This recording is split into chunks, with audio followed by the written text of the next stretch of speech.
तमकी तमकी भूपाल अरे धनुष को रहे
बंदीजनों की बात को सुनते हैं तो जो अभिमानी राजा बैठे हुए थे आज एक एक करके उस धनुष को उठाने के लिए जाते हैं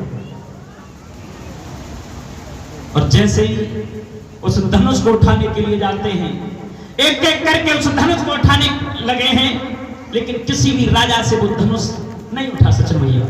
और जिसने धनुष नहीं उठा तो विचार कर रहे हैं कि आखिर इस धनुष में ऐसा क्या है। और 101 रुपए से सम्मानित कर रहे हैं श्रीमान सुरेंद्र सिंह फौजी। इनकी तरफ से मैं इनके आशीर्वाद की कामना करूंगा।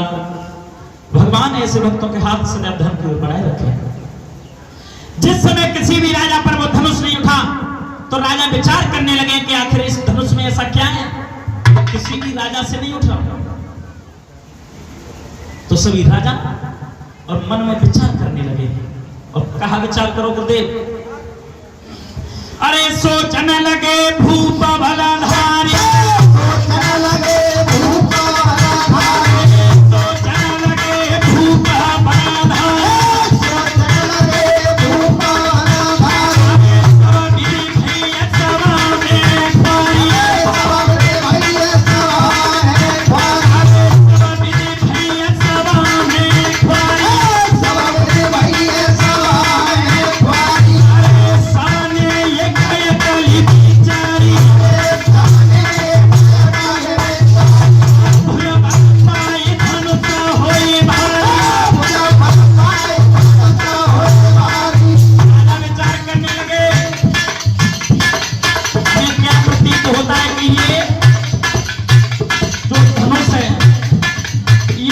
हमारी भुजा की ताकत को खींच रहा जाए। सब राजा विचार करते हैं कि ये धनुष हमारी भुजाओं की ताकत को खींच रहा है, और ऐसा विचार करके सब राजा कर क्या करते थे बताया।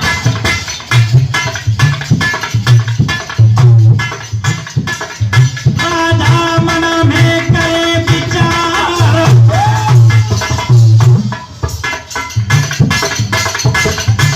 अरे कैसे टूटे धनुष शिवाजी को,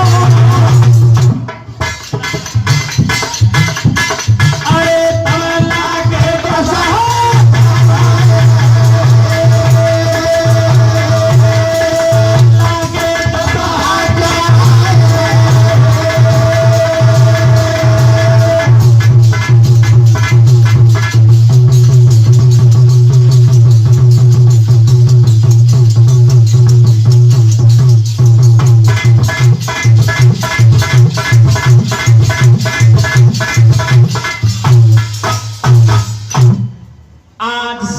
विचार करने लगे हैं कि हमें कैसा प्रतीत होता है कि ये धनुष हमारी भुजाओं की ताकत को खींच रहा है।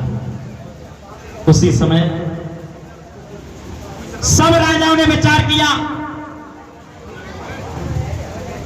तो ये शंका समाधान में आया है कि 10,000 राजा एक साथ उस धनुष पर लगे, एक साथ। ये शंका समाधान में आया है। किसी ने कैसा भी मत रखा, किसी ने कैसा भी मत रखा। कोई विद्वान कहता है कि एक जो 12 शब्द आया वो दिन के लिए आया है, कोई कहता है कि 12 शब्द एक ही बार के लिए आया है। जिसको जैसा अच्छा लगा उसने वैसा लिख दिया। तो जिस समय किसी भी राजा से वो धनुष नहीं उठा, आज थक करके बैठ जाते हैं, और जिस समय थक करके बैठ गए तब महाराज जनक ने जिस समय देखा कि मैंने जगह जगह के राजाओं को बुलाया लेकिन किसी भी राजा से आज ये धनुष नहीं उठा। मैं तो ये समझता था कि सभा में पता न कितने बड़े बड़े बलधारी आएंगे, और ये 51 रुपए से सम्मानित कर रहे हैं श्रीमान पुत्तूलाल ताऊ जी की तरफ से, जो इसी गांव के रहने वाले हैं। महाराज जनक सभा में खड़े हो जाते हैं और अपने राजगद्दी पर खड़े होकर के महाराज उदास मन से कहने लगे हैं कि अरे राजाओं, मैंने तो यह विचार किया था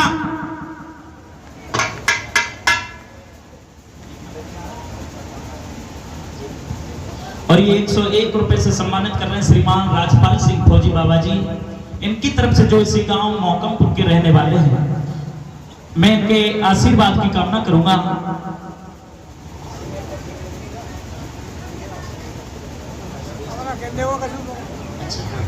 और ये 101 रुपए श्रीमान रमेश चंद्र जी और 101 रुपए श्रीमान सुरेश चंद्र जी, इनकी तरफ से, ये दोनों भाई भाई हैं। बाबा जी के आशीर्वाद की कामना करूंगा। भगवान ऐसे भक्तों के हाथ सदैव धर्म की ओर बढ़ाए रखें। आज जिस समय महाराज जनक खड़े हो जाते, विचार करते कि मैंने तो ये विचार किया था कि इस सभा में पता न कितने बड़े बड़े बलधारी आए, लेकिन मुझे क्या पता था कि ये शिव जी का धनुष किसी भी राजा से नहीं उठेगा। महाराज विचार करते हैं, मैंने तो ये सोचा था कि संसार में अनेकों बलधारी राजा हैं, लेकिन आज मुझे पता पड़ गया कि सभा में कोई भी बलधारी नहीं है। अरे इस सभा की तो बात क्या चलती है, ये सारी पृथ्वी ही वीरों से खाली हो चुकी है।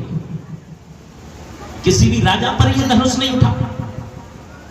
आज महाराज उदास मन से विचार करते हुए कहते हैं, अरे राजाओं, आज आपने और मेरे नाम को मिट्टी में मिला दिया। महाराज जनक सभा में खड़े होकर के जिस समय ऐसी बातें करते हैं तो सभा में बैठे सभी नर नारियों की आंखों से आंसू बहने लगते हैं। और बताया बेटा योगेंद्र,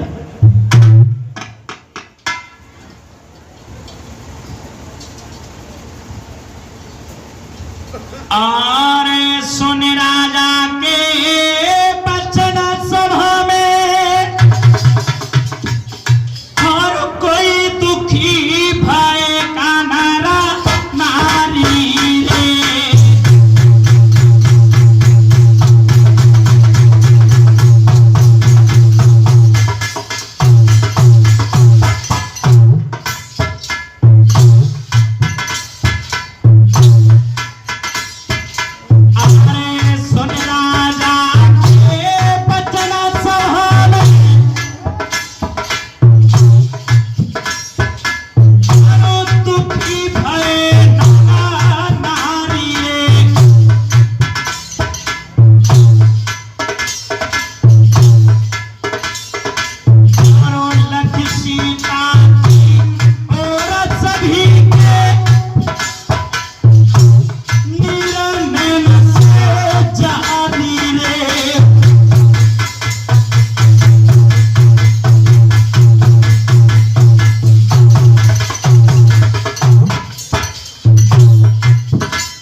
अब नहीं होगा,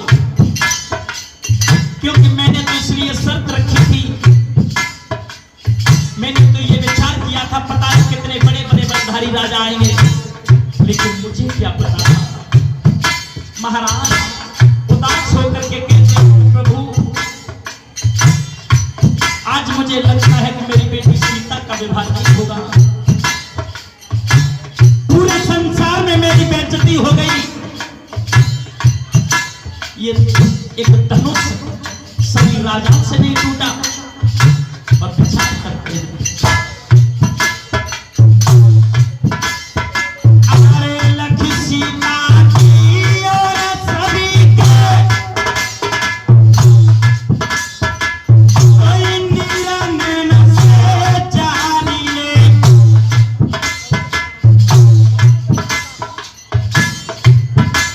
और ये 101 रुपए से सम्मानित कर रहे श्रीमान रविंद्र कुमार सिंह जी, इनकी तरफ से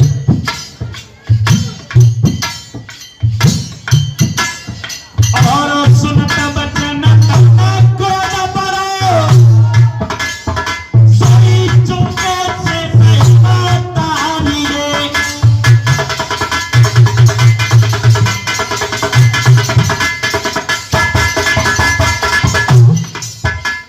101 रुपए से सम्मानित करते हैं श्रीमान संतोष यादव जी, इनकी तरफ से जो इसी गांव के रहने वाले।